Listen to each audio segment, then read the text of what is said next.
ज्ञानाला मरणाची कल्पना नाही. अखिल जगाचा अनुभव कोणाला येतोय त्याचा उल्लेख कधीच झालेला नाही आणि होणार नाही. जातीने ज्ञानमय असलेले ज्ञान स्वतःला आकार मानून घेते.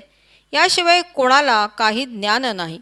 कायारूपाशिवाय आपण कोण आणि काय हे त्याला ठाऊकच नाही. कायारूपी अन्नातील सत्वाचा अमोली गुण कोणा ईश्वराला आपण असल्याची जाणीव करून देतो. अध्यात्माला काळाचे बंधन नाही, ते कालातीत आहे. अन्न आकारामध्ये ज्ञान होणार नाही. वृत्तीची आवड आणि त्या आवडीप्रमाणे आपल्या कल्पनेचे बंधन राहते. जोपर्यंत कार्यकारण चालवण्याकरता कल्पना वापरताहेत तोपर्यंत कल्पनातीत कसा होणार? ज्ञानाला स्वतःशिवाय अन्न गोष्टी लक्षात ठेवता येतात ते ध्यान नव्हे. ज्ञानाला मरणाची कल्पना नाही. जगातील सगळे प्रकाश कोणाच्या प्रकाशाने दिसतात? आत्मप्रकाशानेच ना. हे लक्षात ठेवून ध्यान करा. मग आशीर्वादाची गरज नाही. विना शब्द भक्तीने परब्रह्म मिळवल्याचे मार्ग सांगितलेले आहेत.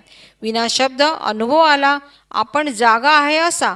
पण नंतर शब्दाचे झरे वाहू लागले नि तो देहधर्माने वागू लागला.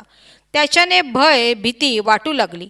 मनाने म्हणायचे निर्मळ, निर्गुण, निर्वाण, निराकार, निरंजन, परब्रह्म, पण मनाने त्याला कधीच पाहिलेले नाही. तुम्हाला भय वाटते ते तुम्ही असलेल्या आठवणीचे. तुम्ही असल्याची आठवण देहाच्या ओळखीशिवाय कशी दिसते? प्रत्येक प्राणी देहविश्वासावर जगतोय. हजारो माणसात आत्मविश्वास कोणाला आहे? कायेमध्ये तुम्ही असल्याचे ज्ञान आहे. याशिवाय दुसरा ईश्वर नाही, ही आठवण ठेवा.